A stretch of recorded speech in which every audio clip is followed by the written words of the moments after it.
blast off.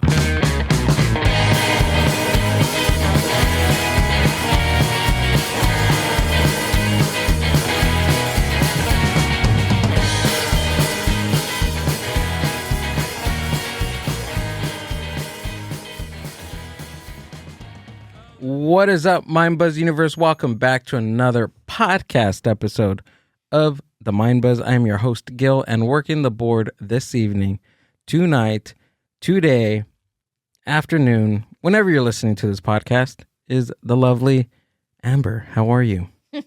I'm good. You gotta get a new intro for me.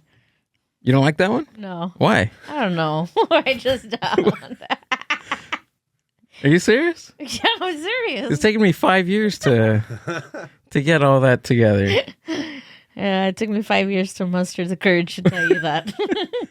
Well, 4 years. You've been doing this for 4 years. No, I'm just kidding. You've been doing this for 4 years? about mustering the courage. I really don't like it. You've been doing this for 4 years, right? I've been doing this for 4 years. And you've been an integral part of this podcast. Thanks. What if I go with that? And the integral part of the podcast is Amber. I think it's like the talking me up part that bugs me. I know I shouldn't. Just be like this bitch over here. Talking? What do you mean talking? I'm not saying anything. How is that talking you up? I just said, and the lovely Amber. Whenever you're listening to the show, she's here. Yeah, you're right. I don't know. I'll work on something for you. You're like this sack of potatoes to my right. Person just presses buttons. Present. And doesn't. I had to actually tell you to switch the camera last week. What were you doing? Don't worry about it. Jesus. Andy told you. She's like, oh, she's over there texting or something like that. Andy needs to mind his goddamn business. Well, welcome to the podcast, ladies and gentlemen, with Amber right here by my side, I guess. She's chilling. She's right here. Whatever, Hi. you know. How you doing? Oh, great. I'm a chipper. Jesus. You're good? I'm good, actually. Yeah? Yeah. It's good. My eyes cry. Do you have any announcements? Do you want to talk about anything before we get into today's episode? Jesus No. Christ. No? No? Good. Yeah. I'm You're good? Any more grievances? Jesus. No. No? No, not for today. I'll keep them. I'll keep it for next week. Keep it for next week? Keep it for the next holiday? Uh-huh. All right. Oh, I know. It's Thanksgiving. Well, Thanksgiving has passed already. It was. It was a very delicious bird. I forgot. You made delicious mushrooms and mashed potatoes and cream cheese stuff. And what else do you do? Is that right? Yeah, I guess. All right. So you don't mind me talking you up about food? Yeah. That's good, right? Yeah, that's good. All right. Let's Enough good. about me. All right. Enough about Amber. Been talking about her way too much this episode. Let's get into today's guest. He's very hilarious. You guys are gonna enjoy him as I have. Stand-up comedian and badass photographer. Please give it up for Greg Bummer, ladies and gentlemen. Thank you for coming out, dude. We're here. Appreciate it, dude. Made it. Of course, man. Thanks for coming out and doing the podcast. Yeah, absolutely. Thanks for having me. I know the first we've had this scheduled for like a couple of weeks. So I'm glad to finally get you in. Yeah. We're here. We're here, man. So what's going on? How you doing? Good. Just on that stand-up comic grind lately. Yeah, just hitting a lot of mics in LA, trying to hit new spots. As you probably know, I'm a Chatterbox baby. Oh, It's yeah. like my home club. But just kind of hitting a bunch of mics, trying to get some shows together, life, work, the usual. You know? Do you like it? Like the whole like me calling you a photographer thing? Do you consider yourself a photographer or no? I think now I do, but yeah. like anything, like the first few years I kind of started to try. It was like that whole imposter syndrome thing where I was like, I want to be a photographer. Yeah. But now I'm pretty comfortable with it. Yeah. And good chunk of that I make my living. So it's not a very fruitful living, but I make one. But yeah, I like it. Okay, good. I mean, for me, it's I do like video too, and I love editing, but there's just something about still images that I'm really into. You have really like your, what do they call it? The motif of your photos it's awesome. Like I even said this about Benjamin, like his videos, when a video of his like comes up, like, you know, that's one of Benjamin's videos, right? Yeah. Like same thing with your still photos. Yeah. The same thing. Yeah. I think it's, for me, the big piece of it is trying to just capture the energy of the thing. And sometimes that means like stepping back or maybe getting a little too close. But like in that, you find stuff that you wouldn't notice like in a video or in motion. So do different cameras take like, well, obviously, right? But maybe it's a dumb question. But do different cameras take different type of photos? I mean, like at the highest level of that conversation, there is like a school of thought that, like, let's say Nikon and Canon and all these big brands, they almost have their own like signature color profile. Like certain cameras will be known for their warmth or their sharpness or whatever. So yeah, they're tools. And I think too, like, depending on what you're looking for, there's a lot of options that are being made now, but there's even better stuff that used to be made. And that's like part of my fun is like, I love taking really crispy, what I consider like a legacy photo where you could print it and blow it up and whatever. But also I love junk. I love cheap digital cameras, weird film cameras, all that stuff.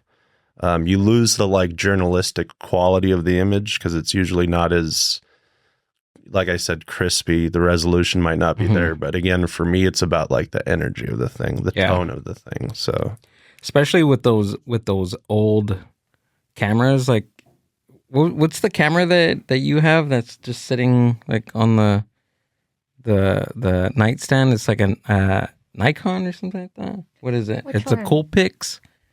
Oh, my digital camera? Yeah. Oh yeah, I have a Shoot. Coolpix. Yeah.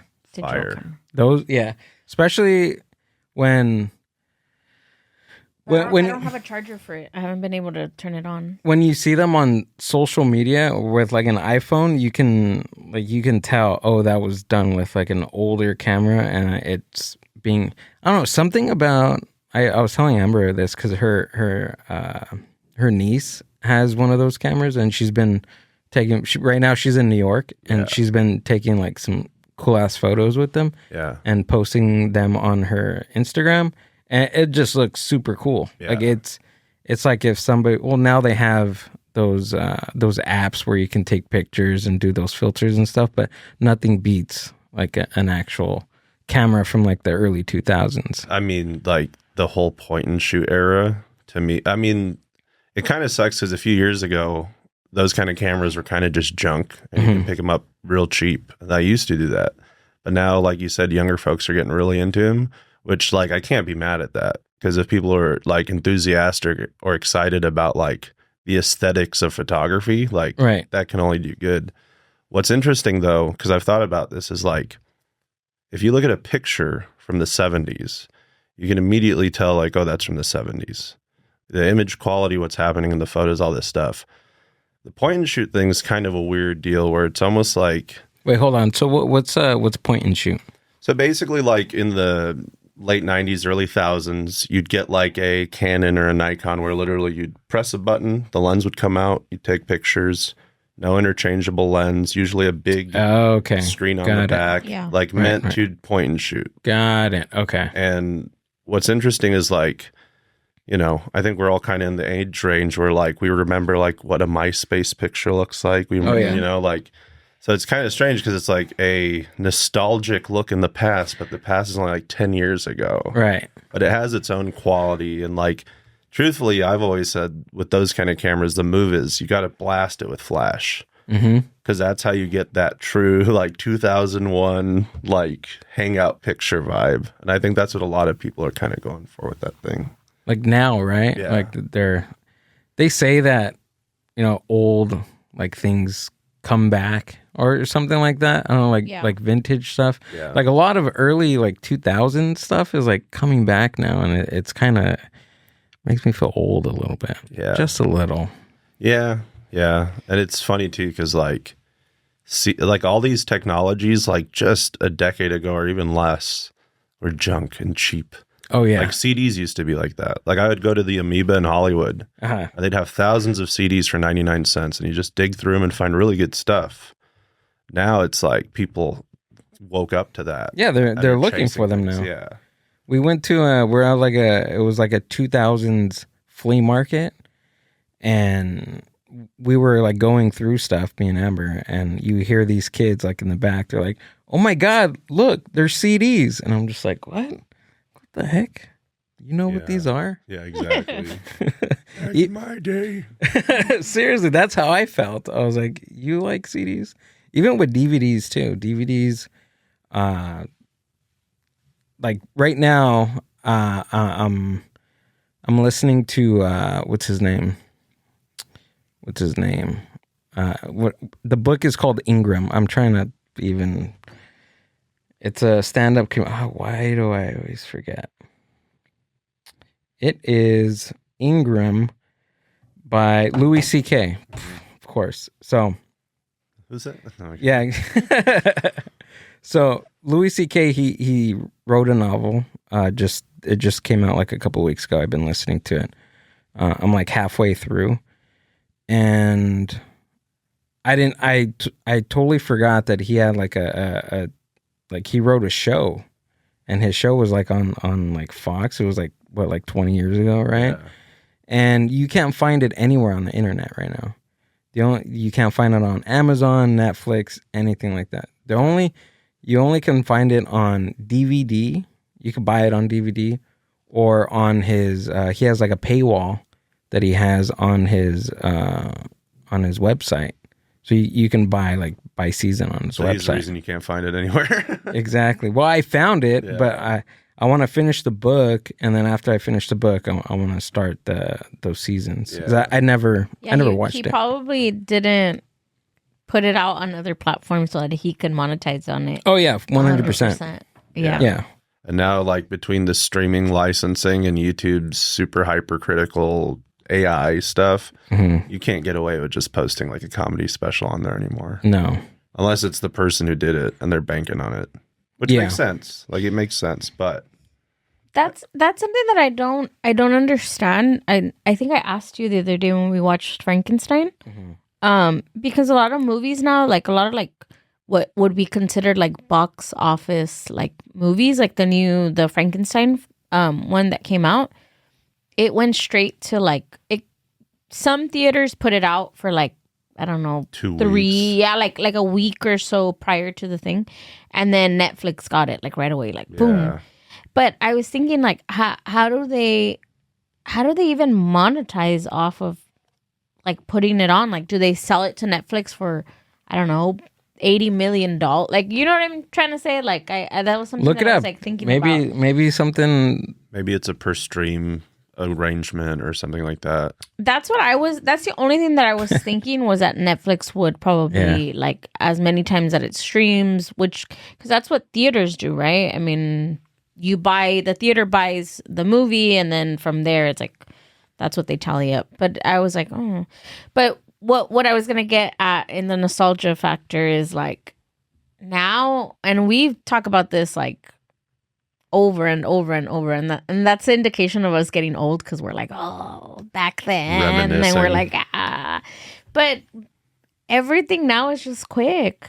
Like, Yeah. it just happens, and then you watch it and it's over and it's done. And then back then it was like the hype of the movie coming out, and you know, the merch before, and billboards, and you know, going to the movie at midnight and watching it. And now it's Oh, that was the coolest thing. Yeah, the old feature cycle is Yeah. amazing. And then too, like, I almost feel like now, to your point, it's almost like a weird prerequisite where they just have to say they were on, like, in theaters just enough to come back and be like, oh, critics in theaters. Like, but when I was a kid, it wasn't even like, you know, Jurassic Park was a good example.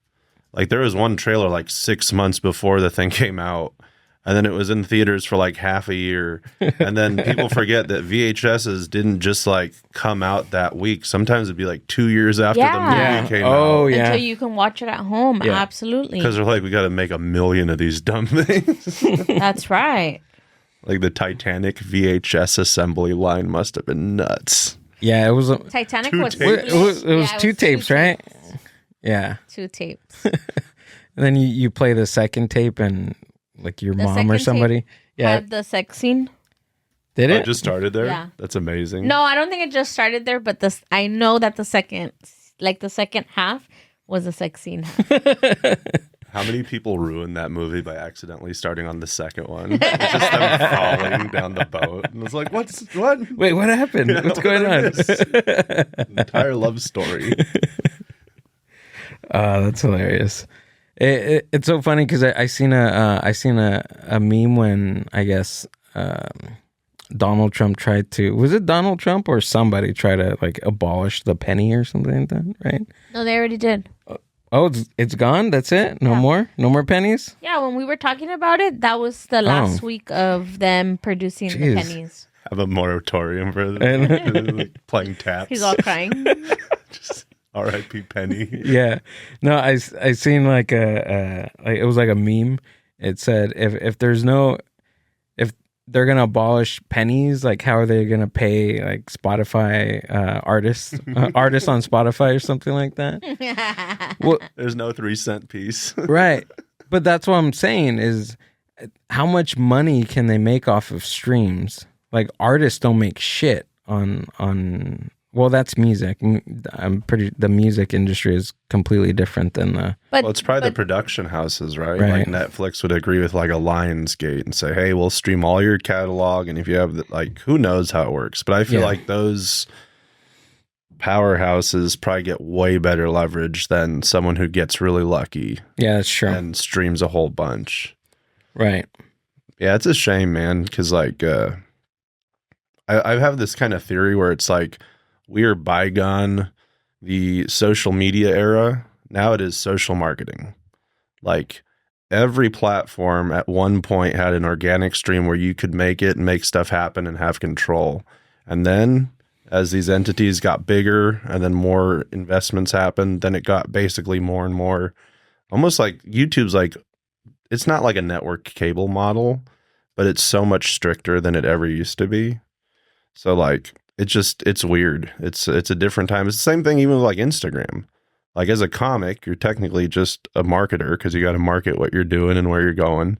And now the way all these algorithms work, it's like they are bottlenecking you and capping you down and doing weird stuff just to see what happens if they do weird stuff. You know, like you have no idea how this thing works.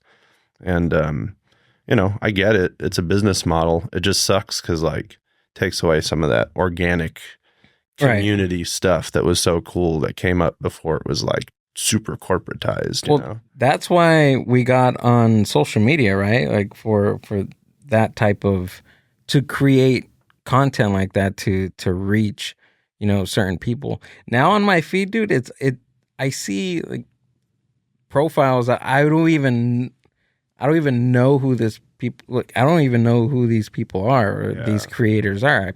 I've never followed them. It's so weird because I still have a Facebook, by the way. I don't know if you have a Facebook still. Okay, so I go on Facebook and I'm scrolling and it just throws it throws accounts at me that I have. I remember back in the day when we had you had your own social media account. You followed who you followed. And that's who would be on. It's binary. It's analogous. Like I follow these bands, that's all I'm going to see. Right, exactly. Now it's not like that anymore. We think you'd like this. Exactly. Yeah. And here's a Downy commercial. Right. Yeah, or even like on Instagram. Sometimes I go to the one that's like a little like a magnifying glass, and then there's like AI big booty girls on there, and I'm like, what are you watching? Like, what did I click that made my freaking feed be? It's the Matrix at this point. That AI, whatever the AI thing is now, has probably been so overcompiled. And as a marketer, I know that like Google's guilty of this all the time. Like they'll just go crazy on a project, and then one quarter people stop caring, and then they just stop caring.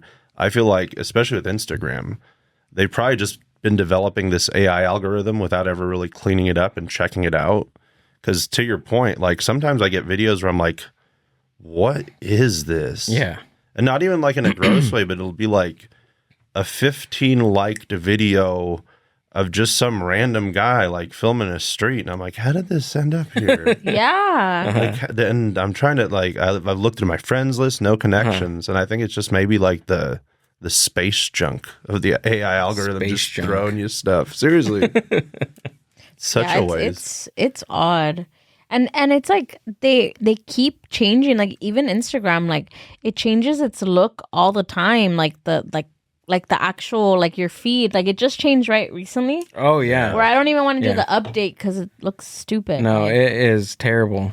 and it- Iconography's in y'all. Yeah. and it changes all the time, and I'm just like, what's the reason? Like what is the real reason behind? I mean, I get it, like they're trying to improve it, but it's like, It's because some two stressed out marketing teams that make way too much money had to like convince some people. yeah. Like I literally feel like half of that stuff is just them like, oh man, the shareholders, which are probably Right. like, I'm guessing older folks who probably don't even care about the product.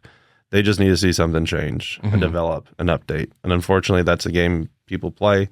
I'm sure they probably had really smart people too. They're like, well, even though now everyone's like intrinsically built to go to the right-hand corner for messages, let's just put it down there at the bottom, shake it up a little bit.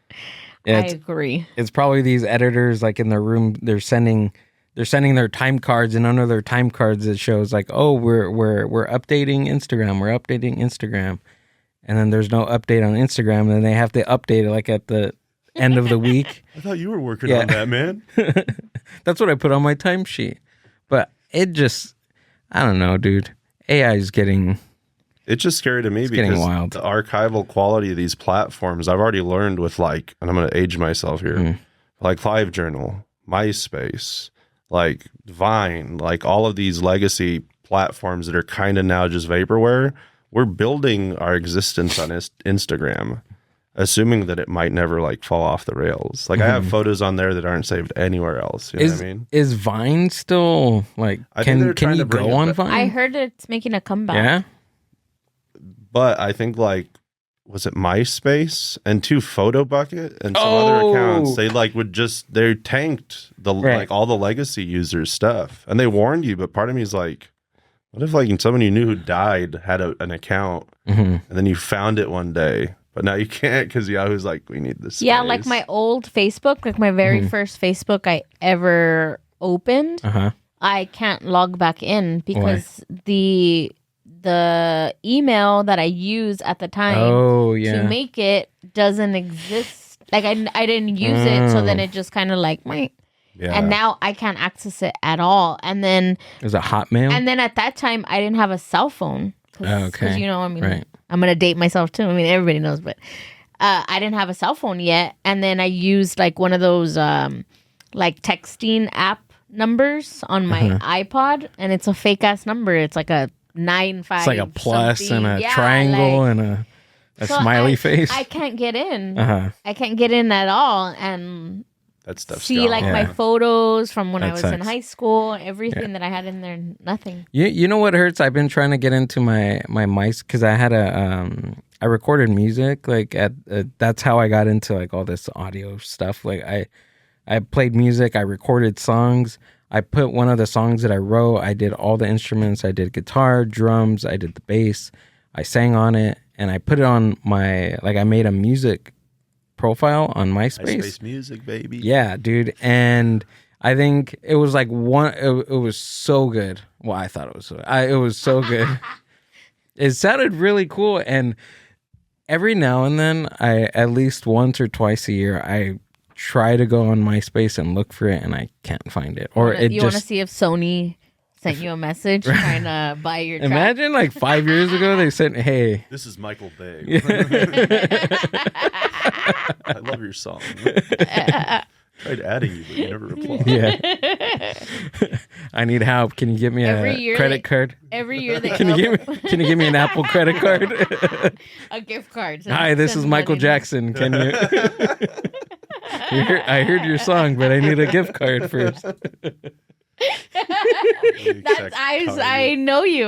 That's why you're looking to see if you haven't been discovered from your MySpace song. But every couple of months, every couple of days, I look it up and try to see if it's there. But I don't know what happened to it. I'm getting to the point where I'm like really over social media already. Yeah.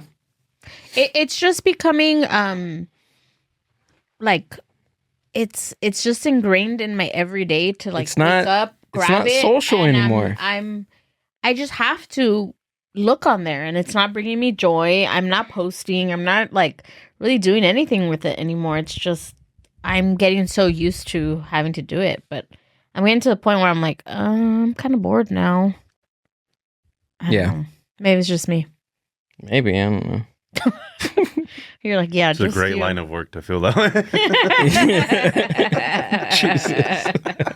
I'm like, okay. You go follow the Mind Buzz on Instagram. We might not update as much. Yeah. I'm like, No, but social media, unfortunately, too, has become the workspace. Yeah. Like if you're it used to be like if you're a marketer at a boring company, they might not even have a social media. Now it's just like a prerequisite. You got to have that. Even if it sucks, you got to do it. Mm-hmm. Yeah.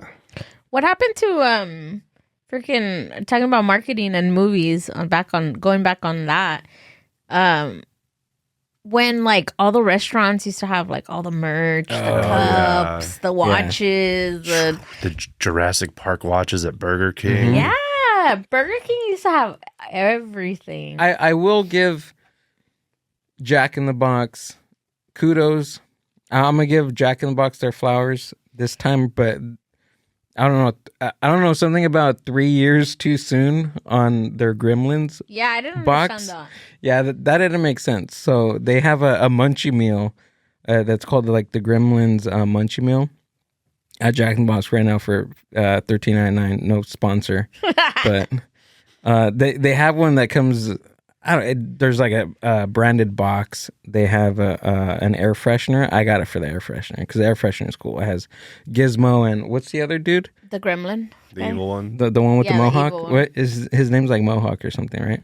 Comes with that. It's pretty cool. But I looked up the movie for Gremlins 3 and it comes out in like 2027. I'm like 3 years, like 2 years before I have to wait. Maybe it's the holidays. People say that the Gremlins movie is a Christmas movie. Yeah, that's true. Like Die Hard's a Christmas movie, I heard. Yeah, it's in winter. Right? If that's the case, The Shining. Yeah, exactly. The Shining could be watch that? Yeah, right. For Christmas. Perfect. The bathtub you're all scene with the family around.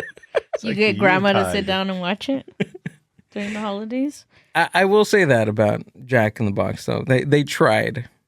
That I don't know. To me, that was like so weird. But nobody wants to try anymore. Yeah, it's kind of a bummer because, like, going back to those watches, I remember when I was a kid and I got one of those watches. It was like a big deal. Yeah. And then Taco bought, even though Godzilla 2000 is like known for not being a very good movie, I think it's good schlock. The merchandise around that with Taco Bell. 100%. I think I saw that movie because of Taco Bell. Yeah. You seen it in theaters? Oh, yeah. Yeah. Who was on there? Matthew Broderick? Yeah. Was like that his last film, I feel like? Probably. Yeah? I mean, I'm sure he did more, but that was kind of the, hey, it was a fine movie. It had runtime, sound, effects. All there. Imagine being the marketer on like a tanker. You're just like, this is not going to be how would like you bomb? That's like the equivalent of you bombing your special. Really? Like you working on like a special for like 5 years and everyone makes fun of it when it drops. Right. Which one was it? Godzilla 2000. I don't think I watched it. No, Matthew Broderick and I don't know who else was in there. I feel like that was one of those movies where when the first trailer dropped, everyone was like, whoa. And then you watch the movie and you're like, whoa. 1999. It was pretty cool because it had like the eyeball, or no, that was Make sure it's the one with Matthew Broderick. All this looks like cool Godzilla.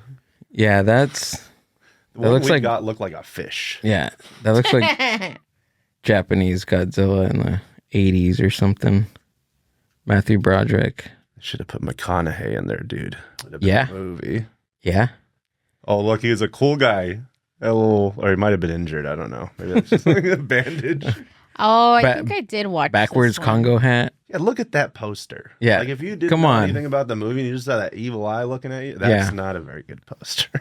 The poster with the eyeball is pretty That's cool. sick. This one. Yeah.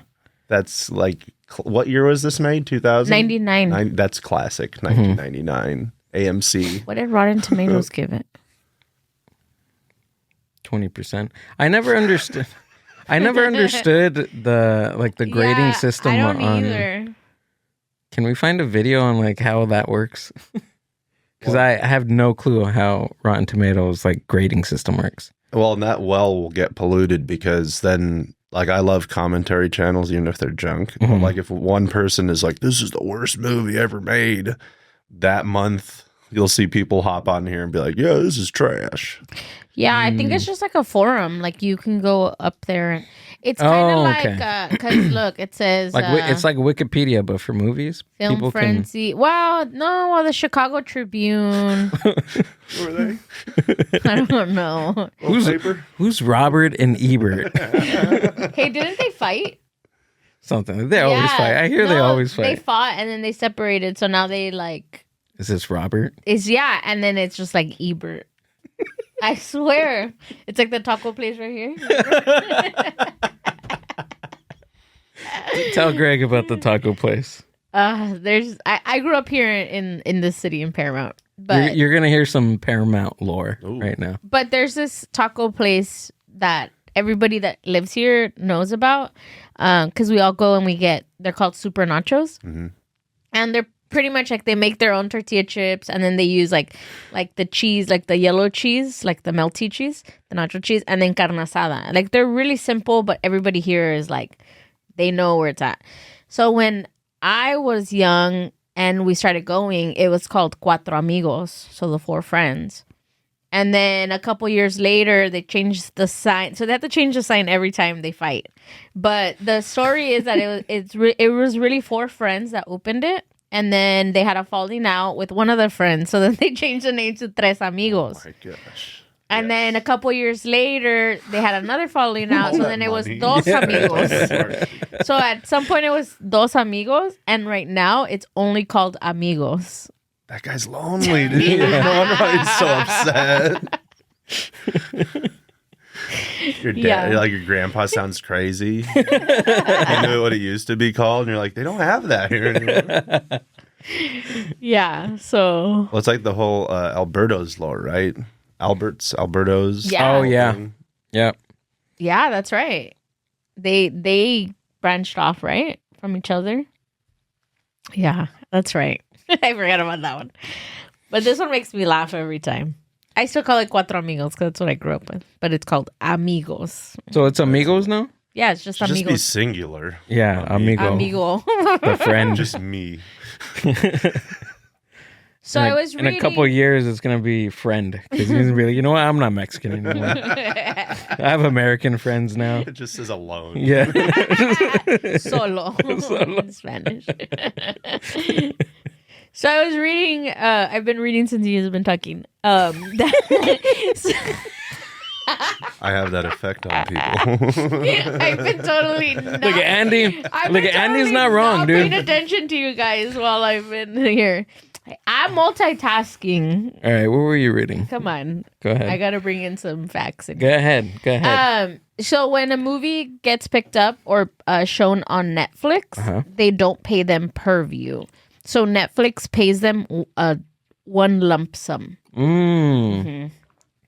Yeah. Oof.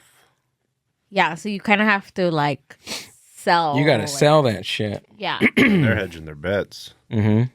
Yeah. I guess that makes sense. I mean, for movies that maybe don't make as much, it's probably good.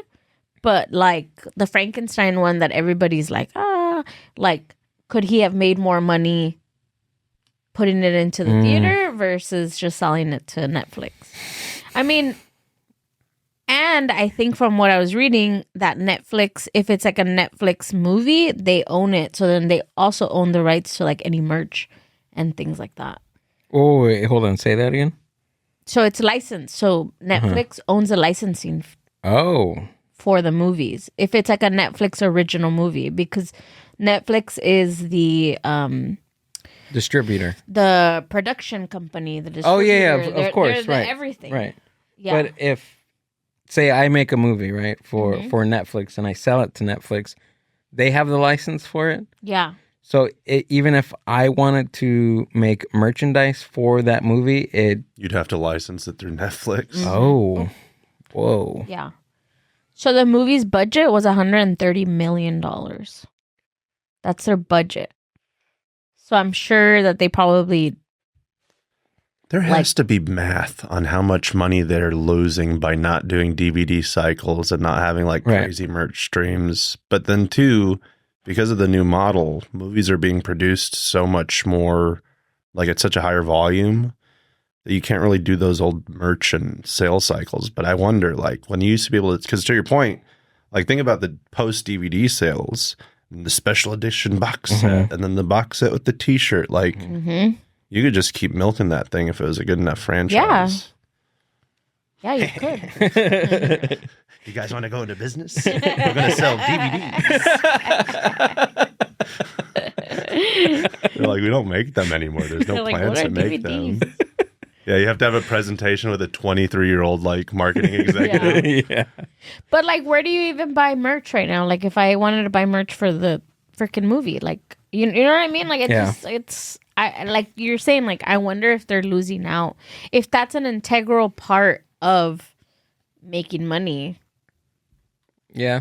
I mean, at least, unless there's got to be a reason why they're not doing it anymore. I mean, it could have cost a shit ton of money. exactly. To do it, I'm so. pretty sure. That's true. Because how many times, like often, right, that you see like new merch from like old things, like from like 20 years ago. Yeah. Because they mass produced them so much where they're like, of course, some of the things that they mass produced were like pennies on the dollar, right? But now it's just But that was fun. right. But the market has probably like dropped since within the past couple decades, right? Yeah. And too, like it's a weird litmus test, but like I love malls still. I love just walking around malls and looking in stores. Like it's kind of cheesy, but like if you go into like a Hot Topic, they'll usually have like some A1 titles that are happening like right now, right? Like if there's a new Twilight movie, half of the store is going to be that stuff. That's true. And like when the new Beetlejuice came out, Hot Topic had a lot of Beetlejuice stuff. So like my gauge has always been like, for all these pieces, this is like a fraction of a percentile of what's actually available. Because once you go online, now there's the actual web store for the thing. Then there's other side stores that have exclusive merch. So who knows? But it just sucks because it was fun to just see it in person and get excited and be like, I want that shirt. You know what I mean? That's true. Or stand in line. I feel so or, weird like, buying stuff. Like at a now store. it's like it's not even fun. Well, I don't know, maybe because I have this, Online? I have like a gambling personality, right? Yeah, you do. I really do. Instant does. gratification. Yeah, like no, I don't want instant gratification. I want to like fight you for it. Like I do. I really do. Black Friday vibes, Amber. Ask them. You remember those Labubu's, the one that's on the right of you? Like I don't even care for that thing, and I scored like 3 of them. There's going to be a lot of mad people. Yeah, and I was like, oh, it like got here, and I was like, oh, that's cool. Like I just wanted That's cool. to. I just throw it. yeah, I did. You fuck up the box too. I People just- are like, She should just drag one from the back of her car just to make a statement. Just have it hanging from the bumper. We've talked about it on here, huh? Yeah. Yeah, like Yeah. I just kind of like You like the chase. I do. And I think I don't know if that's just the 90s kid in me that freaking like, you know, I don't know. My mom would be like, "All right, you guys want to go get the new toy? Like, let's go stand in line." Like that was cool. fun. It wasn't like and now it's like to know that I could just go and then it'll be here tomorrow. I'm like, "Oh, it's not fun." Yeah, and then too, sometimes you like, you know, like it'll be a pre-order for something, and you wake up early and get your pre-order. It's like July, and they're like ships December 20th, and you're like, I'm gonna forget about Yeah. this. Do you guys remember when Elmo, the Tickle Me Elmo Oh, came yeah. out and everybody like the craze behind it because it came out around like the holiday season? yeah. Wasn't that the premise of Jingle All the Way? Yeah. Basically? Was that? Such a Oh yeah. great Turbo Man. Uh-huh. Sinbad. Yeah. Sinbad and Arnold Schwarzenegger. That must have been a great pitch meeting. Oh yeah. Well, now like the Black And he's Fridays. gonna be a mailman. Sinbad is a mailman. They're like, we got Arnold Schwarzenegger, okay, sick, and then they're like, and we got Sinbad, the mailman. the postal mailman. Yeah. That's right, huh? Because he goes all crazy at the end. Yeah, that Tickle Me Elmo is crazy because I was pretty young when that dropped, but even I remember there'd just be these news stories where it's like, a woman was nearly trampled to death. Yeah, Fucking Tickle Me Elmo, that's crazy. that's what See, I'm saying. that's that kind of was news I fun. miss. That's what we need. It's like my dad, because my parents, My dad got trampled. my dad got As trampled. all the displays laughing. The all Elmos were rested. laughing, but the mothers were crying earlier today at Macy's. It's all Christmas season, like a body cast. My dad. Happy birthday, Mia. I hope you like it. I'm like, The shock of the Elmo. Merry Christmas, Mia. and I'm like, Can't this move. wasn't it. And I throw it back at him. You're the worst dad in the world. This is the half-size version. I wanted the full. This one doesn't even laugh.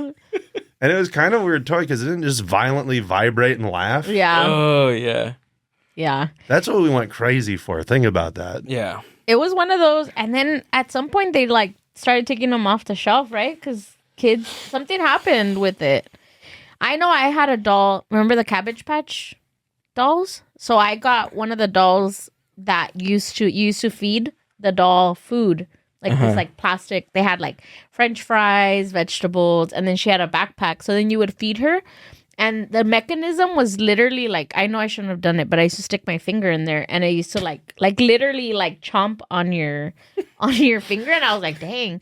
So kids were getting their hair caught Oh. and she was eating the hair and then it doesn't let go. And there's no like, you could turn it off, but by that point it already winded It's all automated. through. Yeah. Shut batteries. I swear. Yeah. They're like, it's just a drill. It's a plastic drill. It'll suck whatever you throw in there. She was out for like a year and then they like took her off the shelf, but I still had mine. But yeah, like a bunch of kids were getting injured and I'm all sticking my finger in there. Do you remember metal molders? And Metal like molders? creepy crawlers? Yeah. It was literally just like the Easy Bake Oven, but metal molders, I think. it Pull up was- those because I don't remember. Look up looking at metal those. molders because this was peak 90s. Like, how did they get away with this? And then they turned it into where you made them into gummies. Do you remember that? Yes, there was edible creepy crawlers. Mm-hmm. So let's put plastic and candy into one mold. Yeah, this one, right? Yeah. And then the commercial was like a mad scientist. I was going to say, I don't know if you can pull up Oh. the commercial, but the commercial's hilarious because it's just a kid with his face next to this molten metal as he dips the tray.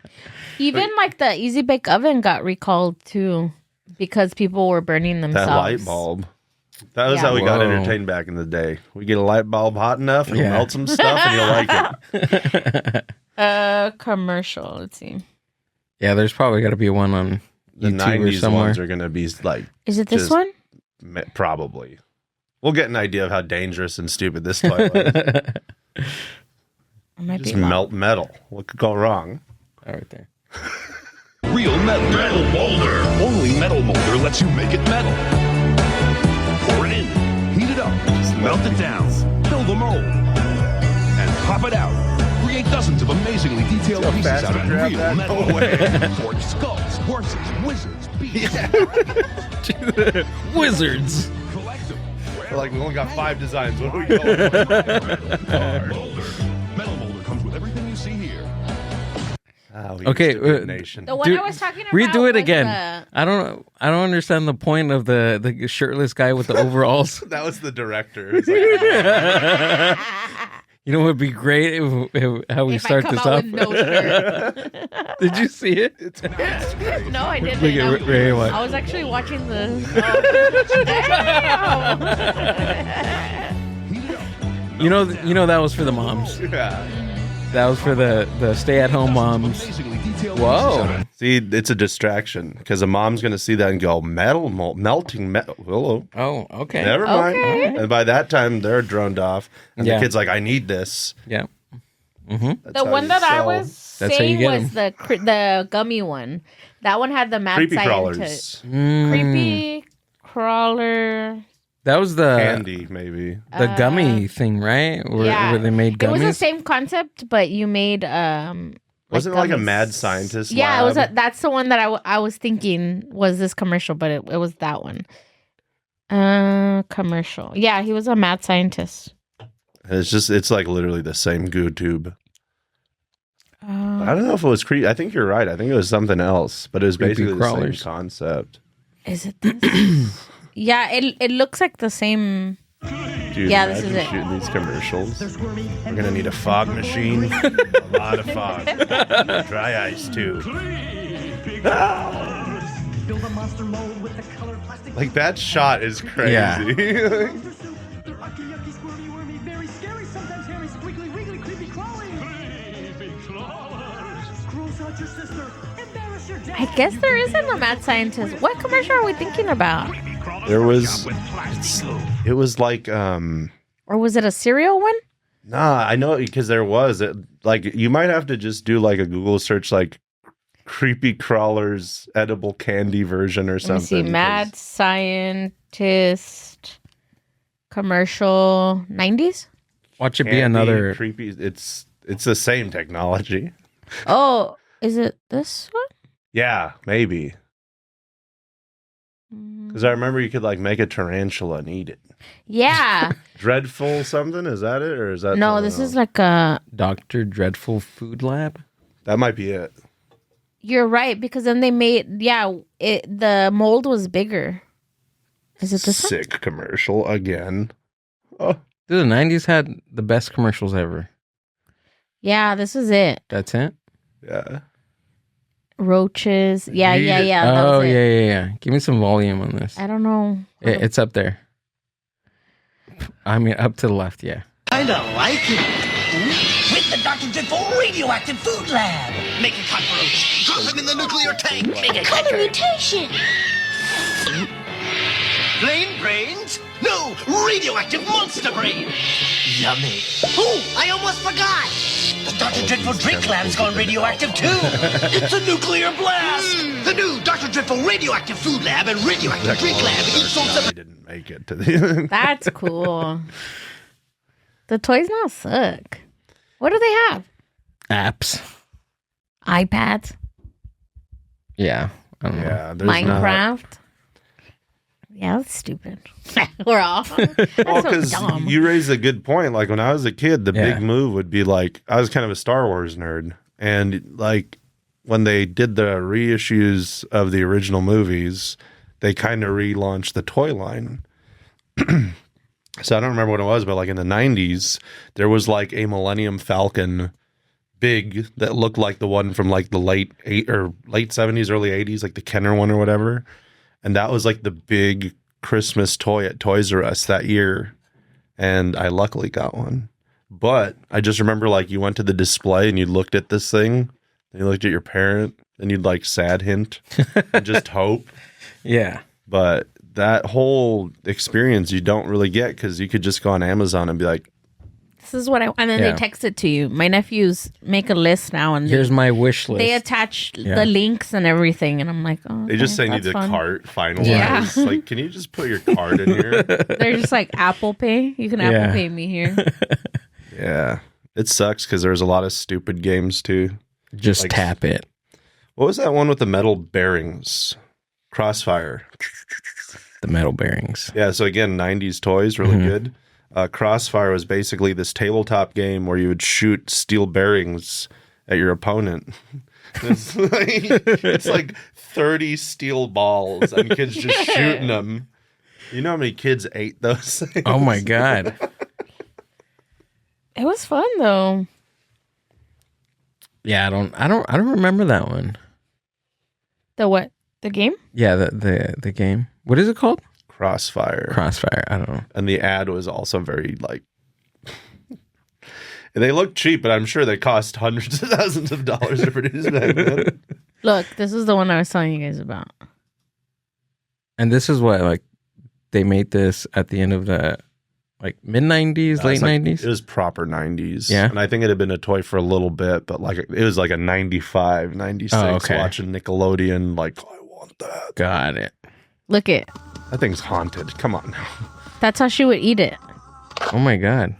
Imagine that just going off in the middle of the night. Yeah. And you fed it? Yeah, she came And with it like those were like her pieces that she came with, like snacks. They're all cigarette shaped. Yeah. I know. You want a cigarette? Chewing Banana. tobacco. That's where I keep them.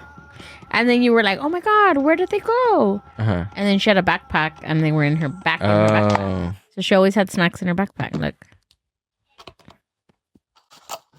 Oh, that's cool. it was all fun and games Oh. until their hair started getting trapped. Yeah, it like came out on the news of like this. It like literally yanked a little girl's like a whole patch out of her head. Look up the news report of I want to see this. I just want to see how they described the toy and See, what look was at this going on one, with it. Danger. You see this? Yeah. They put red eyes on her. Look at the Chucky there. Uh, Look for the like news report. I want to see what that looks They like. spend so much money figuring out how to get a little motor in there when they could have just did like a little finger gadget that would have never done any of that damage. Yeah. Like all that money and resource to get a lawsuit. let's see this one. Like, Recall. but it really eats.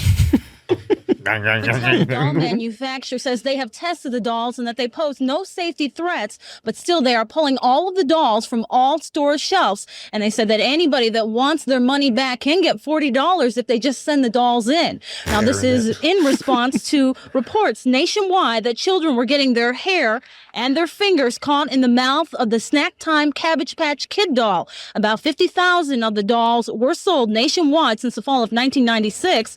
In Connecticut, emergency workers were called to the home of 96. 7-year-old Amanda Gomez. They had to cut her hair loose from the doll after the doll began look at- eating it. Comb your hair, This was girl. one of about 35 Jeez, incidents no reported wonder. across the country. Now, if you would like to Yeah, I'd return like to your see the Snack Time moments Cabbage leading up Patch to Kid, that where she's just, send the like, doll doing to Look the at South Gilbert. Distribution Ramona Center. Avenue. At Whoa. 14310 Oh, Ramona that was a Avenue distribution in center. Chino, Oh. California. Yeah, well, it's still- No, it's still there, actually. 917-110. Or for more Is it? information, Yeah, it's you still can there. call Mattel? Yep. During Oh, business cool. hours Yep. only. Their Yeah, phone it's number still is Mattel. I thought the little girl was from Chino. I was like, look at she's dope. 50,000's not that much by those days. I'm just no, I'm kidding. Back then, no.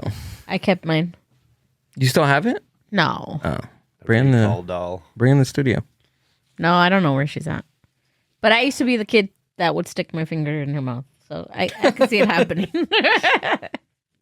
Don't want to know what else was stuck in there. I know. Oh, the other toy that would fuck you up was remember Skip It? Oh yeah, yeah. That- Buster. Oh, that The one that you used to like. the ankle monitor Yeah. thing. Yeah, I got a lot of kids ready for Yeah, sell For the kids on future. physical labor. right. Jump in space. And had a counter on there. Do you guys remember green ketchup? Yeah, That was Purple cool. ketchup? The purple one was awesome. they had purple suntan lotion that would disappear. Oh yeah. So you look like you fell under a bucket of paint for the first half. now have you seen that they're because they're banning the red dye 40. Can't have anything nice. So the companies are making like Cheetos. They're Nude. nude. Yeah. They're naked. Yeah, They're called naked. That's what it was with the Why white don't- bag. Yeah. These things are horrible looking. Yeah, they look sick. Yeah. And then I seen a mom the other day say that whenever her kids want Skittles, and then she's like, "Here's a hack," and then she rinses them under the freaking sink Yeah, 'cause until the entire food coloring comes out. As long as all that good sugar's in there. I know. She's like, but not on the outside. I was like, all right, sure. It's weird because like one of my favorite snacks is dried spicy mango bites, like those strips. Ooh, Uh-huh. okay, all yeah. crazy, Right, whatever. Yeah. I got them at Sprouts. I got them everywhere. But at the beginning of the year, they're bright red, bright red. Mhm. And now because of the switch, they're like kind of a more orangey tint. It tastes the same. But they don't look as good. Yeah. There's something about a horrifically bright red that just sold me on the thing. You're like, red? Yes. Well, there's something scientific, like scientifically proven with the color red to evoke some type of emotion. Like there's like a lot of colors. Yeah. Like that's how restaurants choose like color schemes for inside the restaurant because some colors actually. Didn't they say Evoke, like, Disneyland emotions. too? Disneyland is like all the colors that they chose were like backed up by like science and like people to evoke some type of emotion and wanting you to come back. And We have there's so much technology now. Can't you make something red and not like make it like chemically, right? Like it has to be red 40. It can't be anything else. I don't know. Just spray paint. I just assume that probably the standards of what like or like anything organic or edible like is Right. probably so stringent and strict at the highest level that maybe someone will figure something out. Yeah. See, I'm torn because it's like the Cheetos thing. It's like I get that the chips might be nude, but what's with the bag going crazy? Right. Just put a little label that says, Yeah. "Hey, for your benefit, kinda." They're still hot Yeah. Cheetos. Like I didn't like the bag. the bag looks weird. Yeah. And Didn't you don't you have to call it watch- naked. Didn't Right? you watch like Or a whole nude. YouTube of like the decline of fast food chains and how they've changed like from being like the fun, like everything that we're Oh, talking yeah. about to like just like the boring beige and like colors. Yeah. It's the same thing with all the branding of stuff. Right. Yeah. Basically, you remember all the Burger Kings and McDonald's and Domino's and Pizza Hut and Carl's Jr., all that stuff, right? How they all used to be like architectural, As an like you'll experience. yeah, exactly. You'll see a McDonald's and know it's a McDonald's, right? Or you can even now you can spot Taco Bells that are not Taco Bells anymore, but just the way that they're built, right? Now that they're making them so like cookie cutter type of buildings, just as I guess for real estate Yeah. purposes. Multi-use. Exactly, and even with the colors that they use, the way that they build all the architecture, like it. Say a McDonald's or a Burger King like goes out of business, they can like within the next year they can make it like a nail salon or a tattoo shop or I don't know something other than a McDonald's. So Yeah. No, I know. typically that's why they're doing it because of like real estate reasons. Yeah. And I feel like unfortunately we're pushing for so much efficiency and so much like mobile convenience that that's like part of it. But it's like when I was a kid, you'd roll up to a McDonald's and it had like weird architectural features. Like they had certain tiles, there was a kid play area. They always had kind of an interesting M somewhere. And then at some point, everything just kind of moved to that stucco square, Yeah. 2-lane drive-through digital menu. Like it's about just getting you in and out. But Yeah. it kind of sucks because sometimes you just want to like go to Burger King and get a crown and sit down and like eat your burger. We don't do that anymore. McDonald's used to have the seats. Remember that they were like the burger. Yeah. And it was like, or like Grimace was one of the seats, and like That was cool.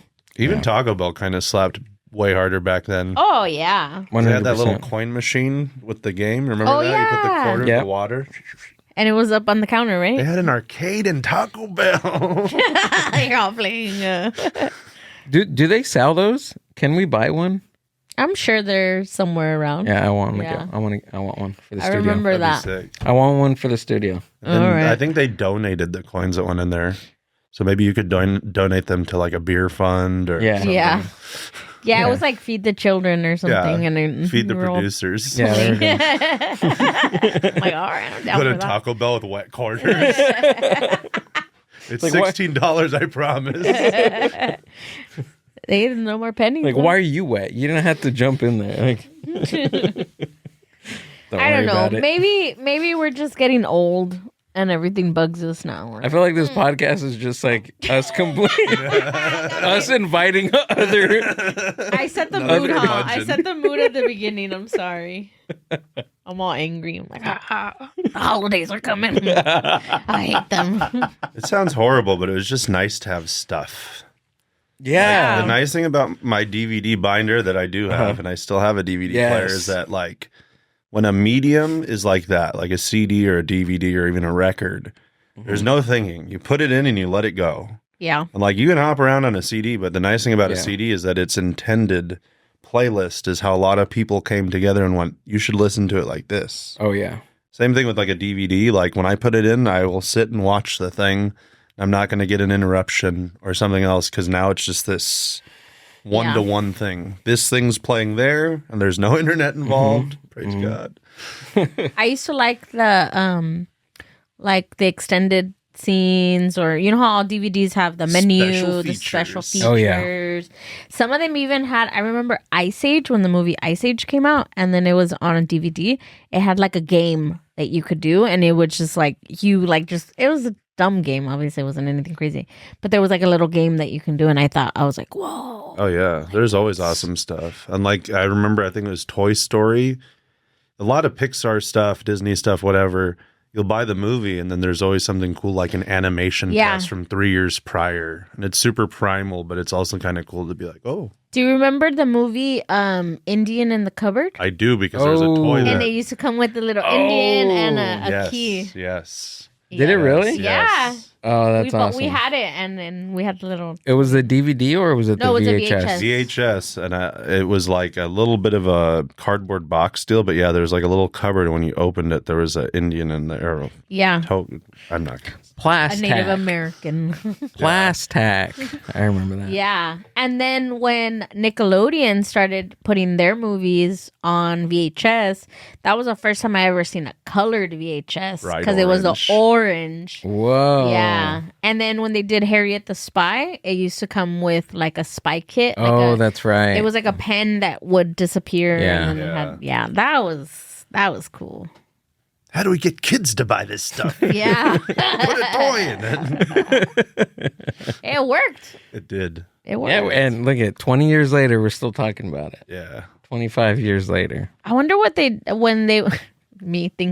over here, the things I think about, like movie rental places, because you never got the toy, you just got the movie. I wonder What if they did with the toys? Yeah, what they do. I don't know. Kept them? I just thought about it right now. I was like, That'd be cool if they rented the toys too. You have to bring it back. okay. You you can experience it, but you can't keep it. That's how you know I like grew up poor. Like, You go to school one day and can I you're just like, borrow Can it? I borrow it? Can I rent it from you? and you turn it back in and you're like, you ran away. Who am I kidding? I wouldn't return it. You're not gonna get this back. You know that, right? No. He'd be strapped to like an RC car driving down my street. Yeah, exactly. Be like, Oh, I don't boy. know. I put him in the cupboard and he's gone. You try to do like a fill-in. Just like a beat It's up a homie. action figure or something, like a G.I. Joe that's all chewed up. Like, this isn't what came with this. That's what you gave me. Hey. Dude. That's funny. It's okay. It's okay. I'll make you one. A what? I don't know, VHS, and I'll put something in there so you could experience it. Yeah, the feeling of opening it up. That'd be awesome. All right, let's do it. That's the Christmas gift right there. That is funny. We're getting a Breville this year. That's our Christmas gift. That's our Christmas gift. We're Maybe we getting should all just get like the Morse code tappers. That's how much we love the progression of old stuff. technology. They're like, be what happened to your sick. cell phone? We're like, we got tired of it. I'm talking to Greg. Shut up. Hold on. What was that, Greg? TH. I'll be right there. It takes 15 minutes to type out, and I don't really know it that well, so I'm like, he's in trouble? What's going on? I text you. I'm like, are you okay? Dude, this is crazy. Hey, the world survived. The world survived without technology. I'll tell you that much. Yeah, that's true. I went so many years without a cell phone, and it was great. We should just get ham radios. Yeah. What's a ham radio? It's I don't know what it is. What is it? I think you need a license. It's like a little bit more involved, but yeah. Oh, it's a Right? walkie-talkie? It's like a regular. It's like basically right. Like you can. I think like the whole idea is like you can basically transmit communications everywhere. Mm-hmm. And that's why you need like a certain license. But I If don't- somebody has if somebody has a ham radio, right? Yeah. You can communicate that You way. said ham and I thought of ham.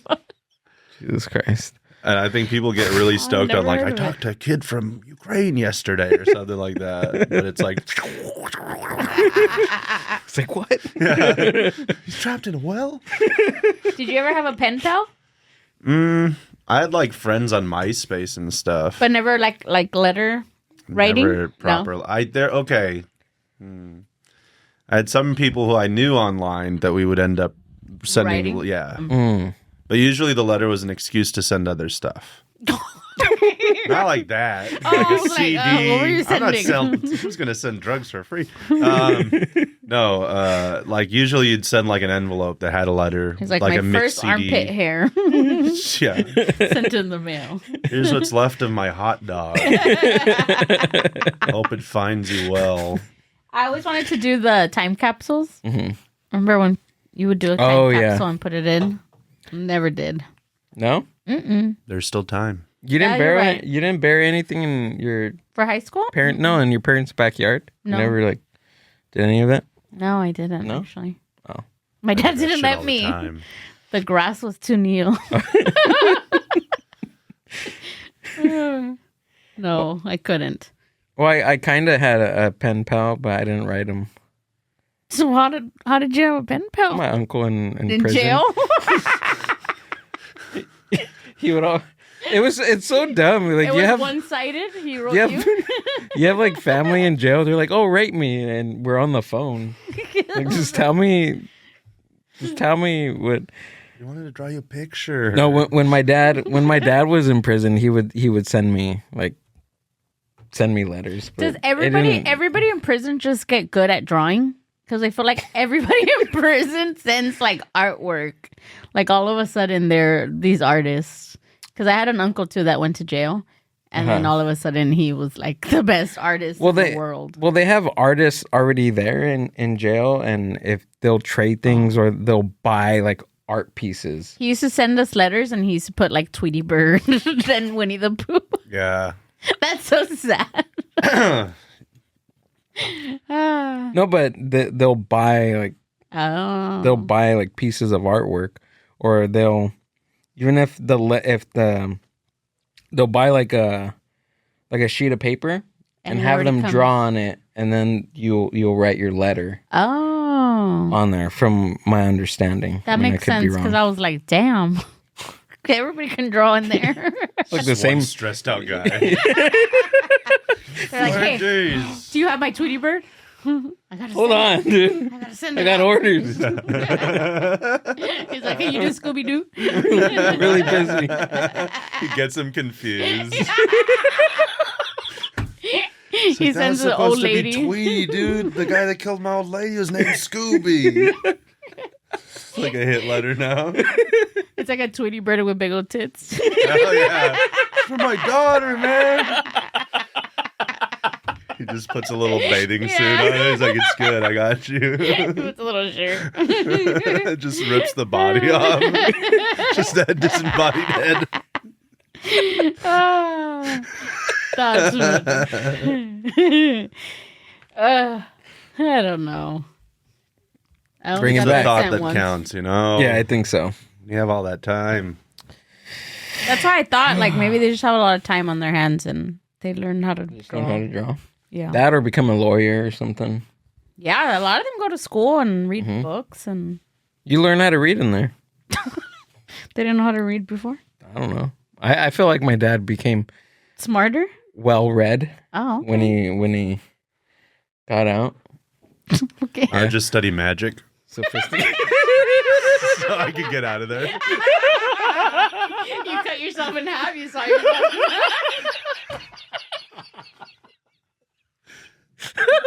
Greg's been reading that magic book quite a bit. Hey, Warden. Where'd he go? He's all making drugs disappear in his hat. At which point I just fall from beneath the bed on the concrete. You're Check like, this out. for my next trick, and he levitates. Or the handcuffs. That's a good one. Oh God. Well, imagine if you had 10 years, let's say, right? You go to prison for 10 years, not going, but you have 10 years to perfect something. Like, you would come out a badass fucking magician. Yeah. 10 years. Some David Blaine shit. Oh yeah. You want me to get you in prison so you can come out a great comedian?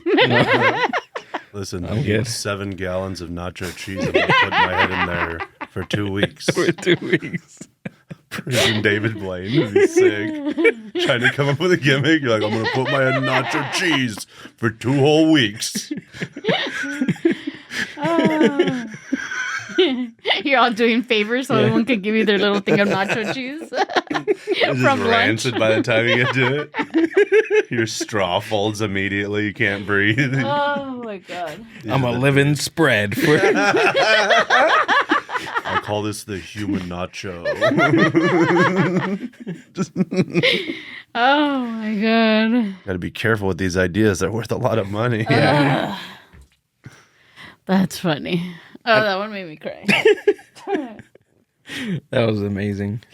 Oh, well, thanks.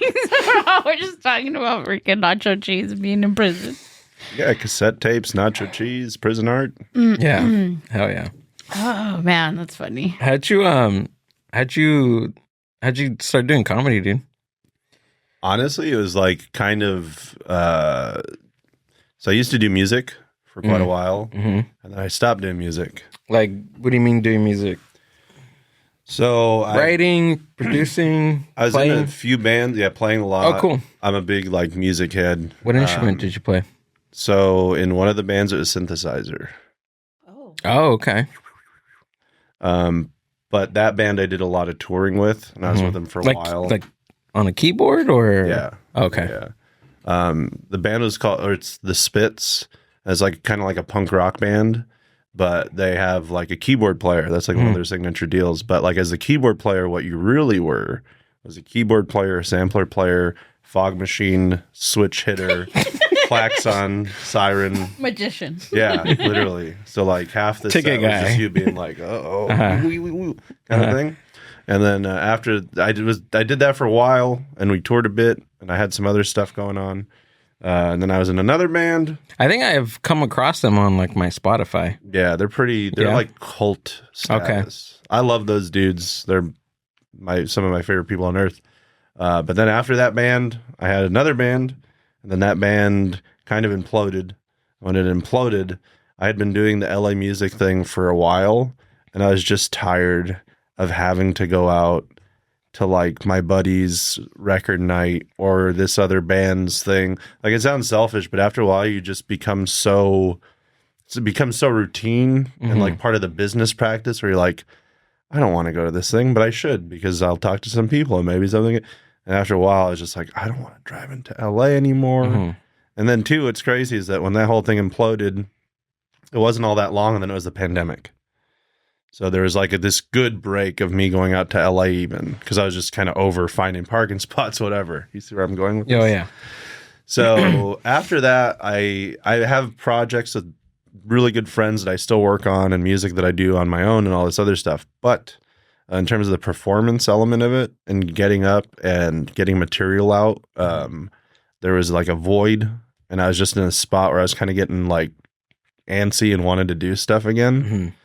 And you asked me about being a photographer earlier, and if I considered myself a photographer. Well, my background's in writing, and I spent my whole life being like, "You're not a writer," and a big chunk of that kind of got switched up because like my career was a lot of writing.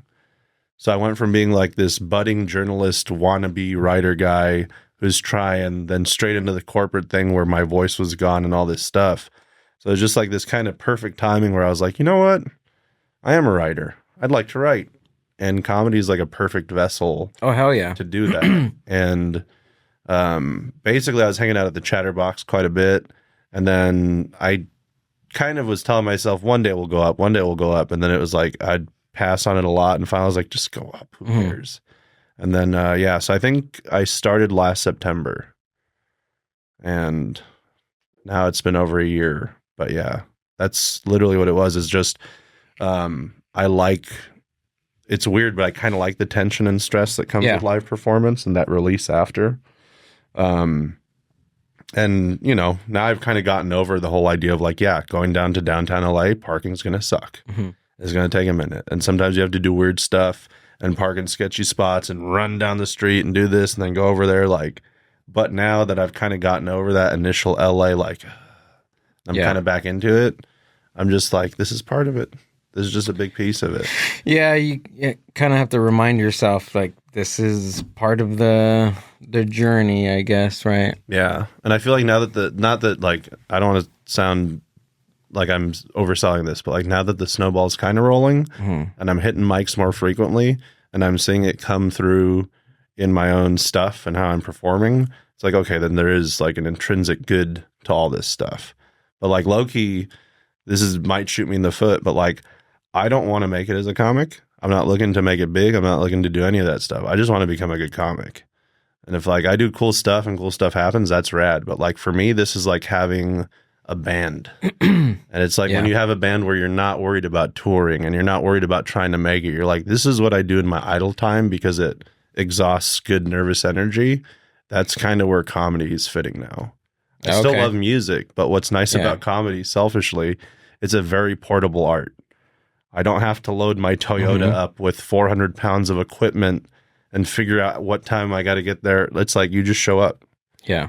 And as kind of, you know, alleviating as that is, it's also scary because once you're up there without a guitar or synthesizer or anything that makes noise, you realize like, oh crap, it's my brain, my mouth, and these people's ears. Like, but that's why I like it, truthfully. Like you were saying about that chase, like I know this stuff's hard and it's not easy, but that's part of why I'm like, just keep doing it then. Yeah.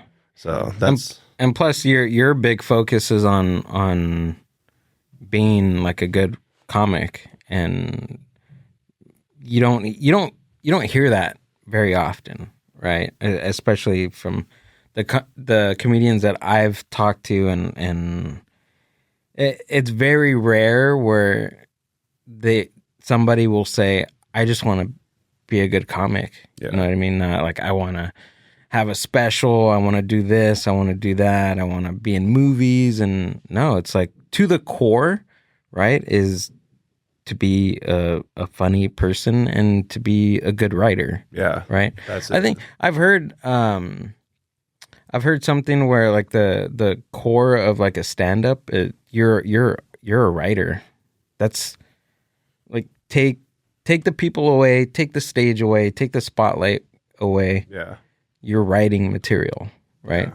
And if you're not physically writing something or typing something up or writing in your head, you're taking an idea, right, and spelling it out or speaking into a microphone with your idea. Yeah, yeah. And there's a music to it too, because you realize that the negative space of conversation is like half of the art.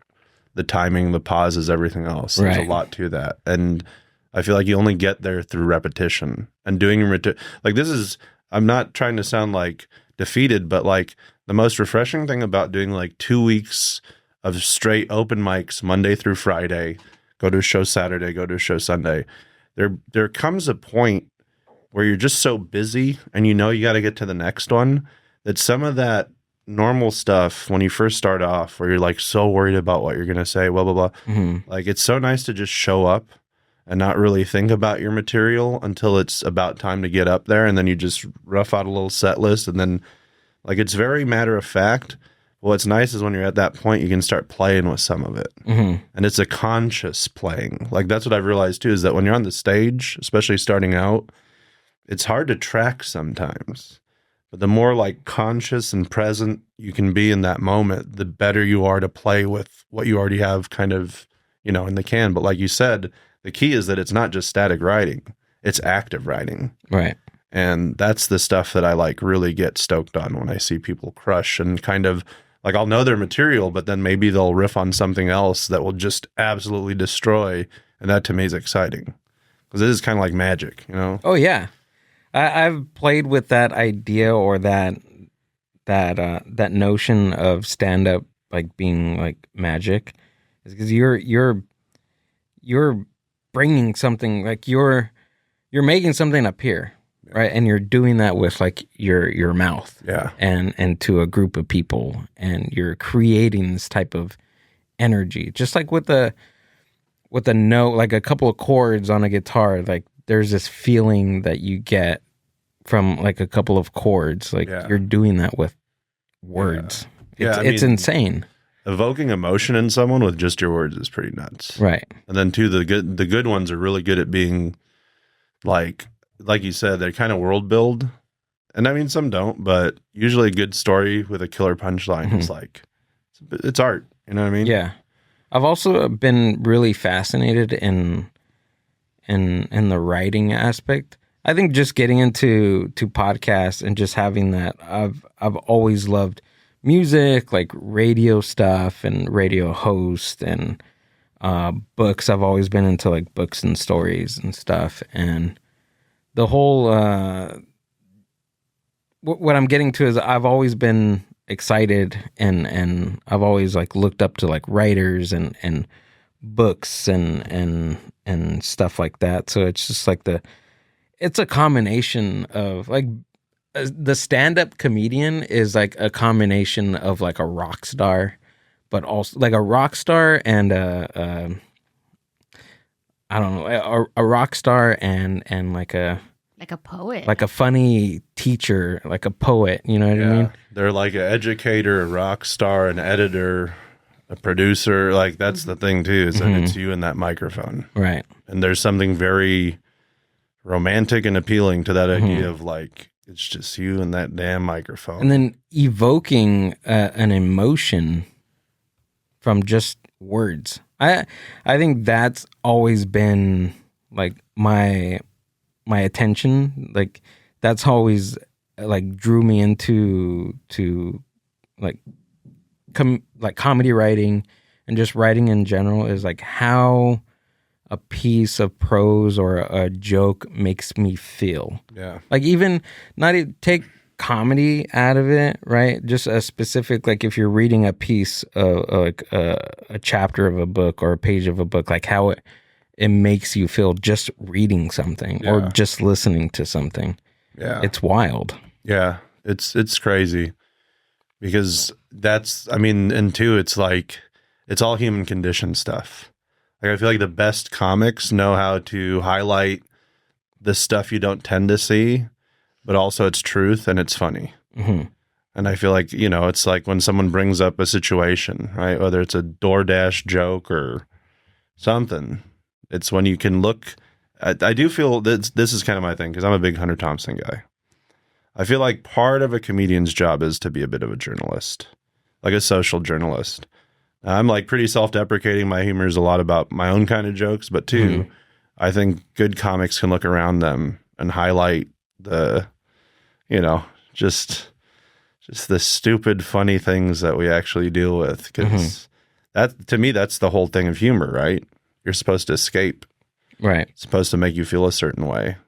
Yeah, and pointing out like the unseen obvious things in the world. Yeah. Like that's all my favorite too, like watching different comedians, like different stand-ups, is like the thought of like, oh, like that's a funny joke, but also like it's right there. Like why did I think of that, but also like, oh my God, it's fucking right there. What, nobody else?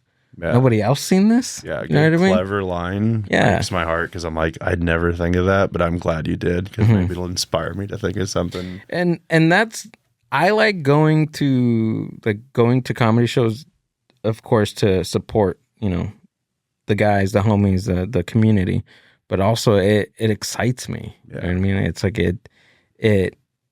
something about it, dude. It just, like, going to a concert is one thing. It's like you're enjoying the music. You're like, as a musician, I'm pretty sure if you go to a musician, like it brings like this fire in you to like, oh, like when I go to a concert or when I watch people like play music, I look at like their hands and their fingers. You know what I mean? Like the technicality of that. Same thing with comics.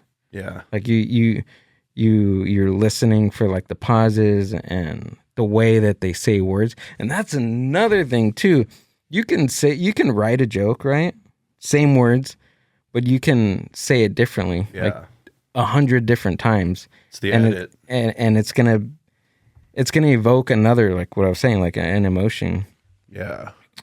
Like I like to see the evolution of a joke the first time saying it, and then a year later, like you have all the beats down, you have all the pauses, the emotion into Evolved it. a few lines. Yeah, tweaked some exactly. stuff. And it's night and day. Yeah. And that doesn't happen too often. Yeah. I like just the process of everything. Yeah. Writing something, trying it out on stage. Okay, that didn't work. Come back. Yeah. Rewrite it.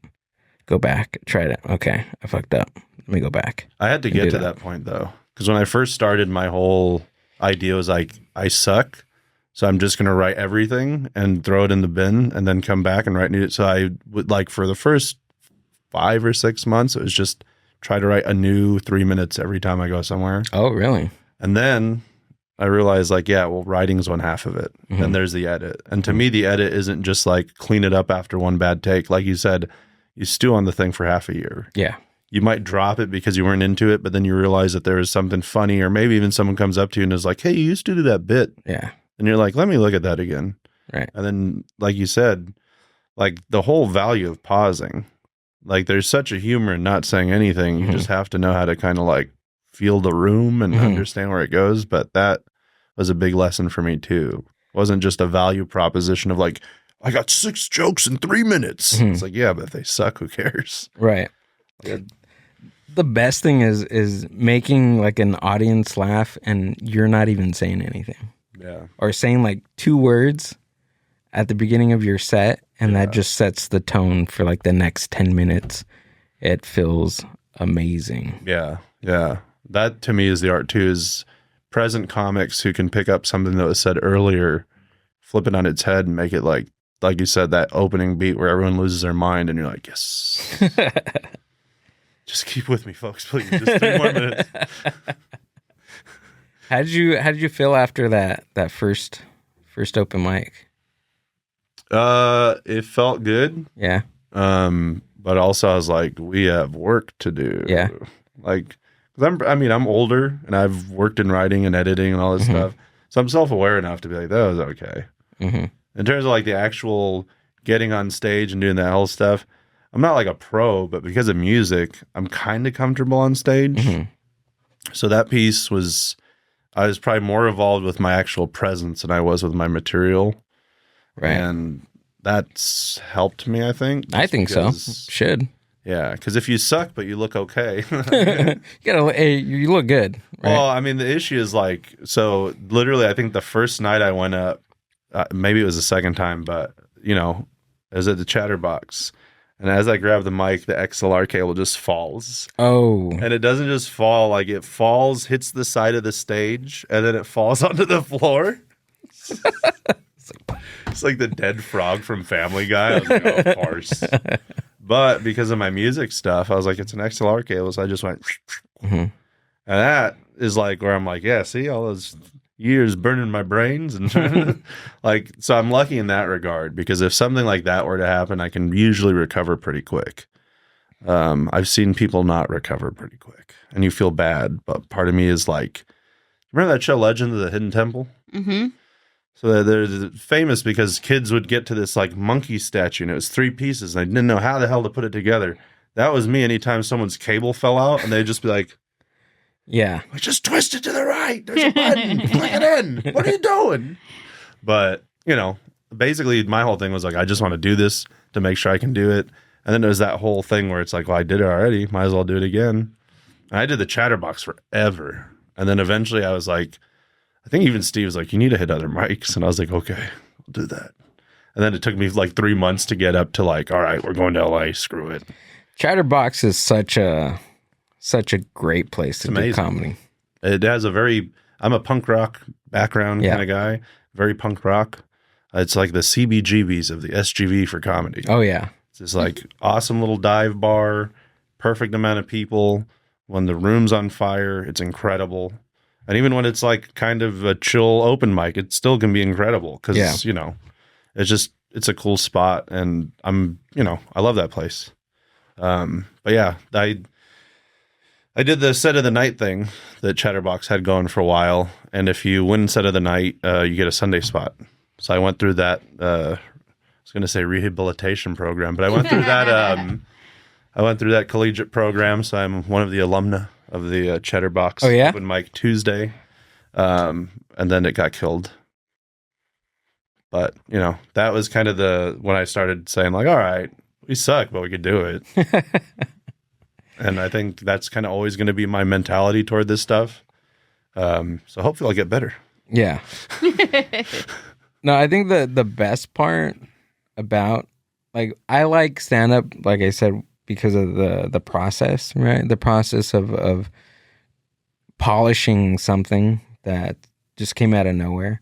But also, I missed my train of thought, but that whole thing of just working at something and creating something out of nothing. Yeah. And, that's where it was. Okay, so the willingness to try something new and fail and keep trying again until you get it right. Yeah.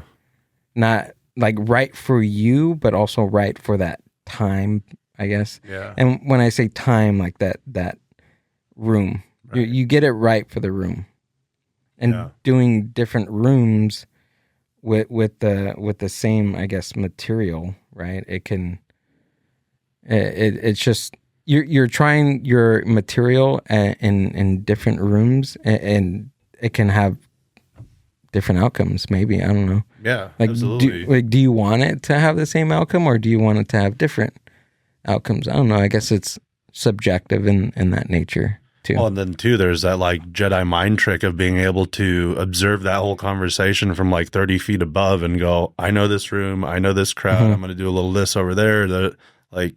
That's the whole exciting thing about it. Yeah. Is that it's a feel as much as it is a practice. Oh, yeah. And to me, it's a big meditation too. Because like the scary thing to me is the best comics don't have the best stuff prepared yet. It's going to happen then and there, and they're going to that's the coolest. Fun. Yeah. Yeah. It's magic. Yeah, 100%. Now I've been doing this for about 3 years. Now I get, because at the first couple of times that I did an open mic, it was Jose Velasquez, Jose. I used to do his open mic in the city of Bell. There used to be this a brewery called, what was the brewery called?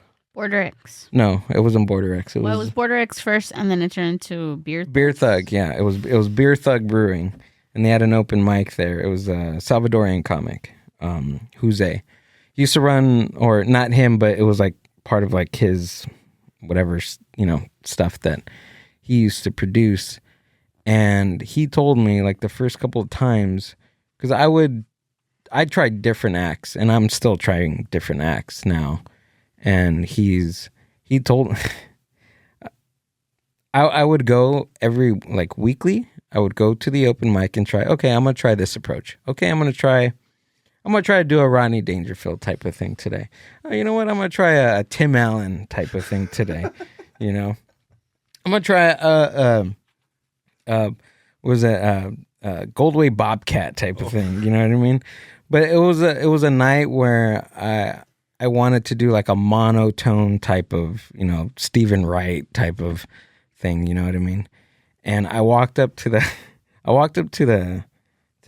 mic, and I was like, you know what? I usually grab the mic. I was like, you know what? I'm gonna leave it in the stand and just try my material like that. I have never done that before.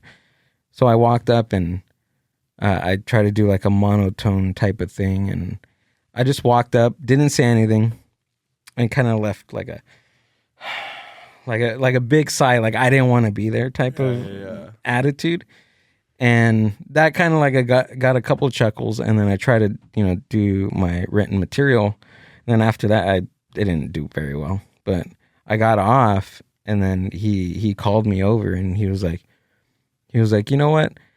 This thing is energy. He was like, you're probably not going to understand me right now, but he was like, this whole thing is energy. And he was like, if you're going to go up there and not say anything, the first thing out of your mouth better be fucking funny. Yeah. It better be funny, because I guess the audience wants to hear a payoff for all that silence. Right. And I didn't really understand him until like a few months, maybe a year later. And I was like, oh, this is all energy. Like, Yeah. It is. I thought he was like trying to be philosophical, or trying to, you know what I mean? Like a bohemian guy, or you know what I mean? Like a hippie. Speaking to the entire essence of Yeah, life, he was but like- he's like, no, your whole thing, just there's something good there. Keep doing it. Right, but he was saying, he was like, all this thing that you're doing is it's energy. You have to, the audience has an energy. You have your own energy. You got to fill it out. Like, it's just this weird, I don't know, acid trip type of thing where you see the everybody's aura. Like, you see the audience's aura, and you play with it. And it's a gamble sometimes too, because like when I started writing stuff, I realized like, hey, if I'm going to do a 1.5-minute joke, it better be a crusher at the end of this 1.5 minutes. Right. Otherwise, punch him quick, get a few jabs in, then get into his, like, that's how I look at stuff now. It's that kind of thing. So and truthfully, like, my favorite is like a curmudgeon comedian. Like, that's the best. Mm-hmm. We're here to laugh and have a good time, and this guy's miserable. Fantastic. Those are the best, dude. Even I'm still learning stuff now, and I'm probably gonna. And that's the cool thing, is I'm learning stuff every time you go up there. You learn something new. Yeah. Or you at least that's my approach. Trying to learn something new every time. Like, even with all this stuff, like I'm still learning it. Right. Yeah. That's my approach. But even in the essence of stand up, I have these jokes where, like, say for instance, the last show I did the improv, and usually my closing joke is it gets a big pop, and I did it there, and I didn't get the response that I normally get, and it was weird. It was like it was weird. Like, I got I didn't get a pop. I got a reaction out of the crowd, but it was more of a like a awe type of thing, because I have I've gotten a few of those. because I have most of the stuff that I do is like self-deprecating, talk about my family, this and that, and yeah, the awe was like it was strange. It was a strange one, like Sympathy. oh Yeah, that's right. I've gotten a few of those. Oh, it's like Don't feel bad for me. I feel bad for me. Exactly. And now going through that on probably one of the biggest stages that I've done all the way up into this point, I learned something new. Yeah. Right? It's like, okay, you're not going to get a pop that all that time. I should have. Now I realize it's like, okay, look at the audience and fill them out. And even through, and I even noticed this because I recorded the audio on my phone, and I don't know what's wrong with me, but I listened to it over and over and over and just completely analyze every minute, every joke of it. That's just the type of person I am. Analyzing on what I could have done better. Like I could have moved it. You know what I mean? I'm always working on that type of stuff. Well, it's like a song. You want to know it inside and out to get better with it, you know? Right. And I even noticed as I was listening to it, I was like, okay, like they were laughing, but they're also sympathizing with me. Yeah. Right. Like they were throwing their ahs in there too, but they were laughing. So at that final moment of laughter, like it wasn't a laughter. It was like they were like feeling for me. Not maybe feeling sorry for me, but they were. I was in them in a certain way to where like the final thing, they got to know me throughout the whole 10 minutes. Yeah. And then I landed with something that is very personal to me. Yeah. Over the 10 minutes, we communicated and they understood me where I was. So I get why that could have happened at the end. So what you do is before that bit, you say you kicked the puppy. Try it. They could be like, Just what like a monster. non sequitur. You're like, oh yeah, real quick. And then I kicked a puppy really hard yesterday. And another thing. Or even after that too, it was like, don't feel sorry for me. I just kicked a puppy. I kicked a puppy on the way in here. How about that? Say off for that. From empathy to sympathy to Yeah. just disdain. But it's all emotion. You learn from certain things. Yeah. And I mean too, sometimes to the takeaways are as valuable as, the other piece. Yeah. Because now you have this great story. Yeah. I have this saying that I'm kind of been into. It's life's a joke. Because if you're a comic, life's a joke. Mm-hmm. So the same end, there's humor in that. Yeah. Absolutely, dude. Dude, I wish we can keep going. Yeah, absolutely. It's been great. But we gotta, maybe next time we can talk about more comedy and all this stuff, dude. Greg, I love to have you back, dude. That'd be awesome. Let's do this. Yeah. Thanks for coming out and doing the podcast, man. Can you, if you have anything coming up, tell us where we can find you and all that good stuff, dude.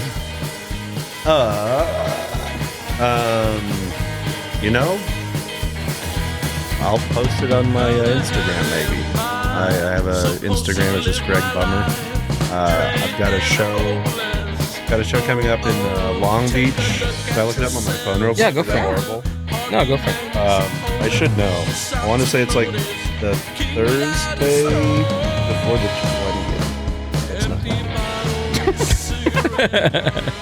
The show. to the damn point. The show this year. 2025. 2025. No, it's Bamboo Tiki Long Beach. Oh, that's actually a really cool place, dude. I am very stoked on this show, and I was supposed to do it this month. Like I said, it's 12/18, December 18th. At, is it Bamboo Tiki? I should know this. Tiki Room? I don't know. I'm just making up stuff, man. This is a great plug. That's Everybody, go watch him. Tiki Haha, the Bamboo Club. in Bamboo Long Beach, Club. Every third Thursday of the month. Yeah, it looks like an awesome show. I'm stoked to be on it. And then two, I'm not trying to plug anything, but come out to Chatterbox. I want to do some comedy. Hell yeah. Thursday nights, we're watching stuff. Sunday nights, unless you're doing something competing, then erase that. Yeah, it's been awesome. Yeah, dude. We gotta have you back in. I know we can probably do another 3 hours if we wanted to, man. Begrudgingly reminisce. Yeah. It was better back then. I know. His toys are injuring us. Dude, we even talk about Rodney Dangerfield and all the stuff that I learned. That's for next one. Yeah, dude. We can. When you were talking about records earlier, I got two. I think I told you I got 2 of his records sitting at home. Oh yeah. The Mind Buzz.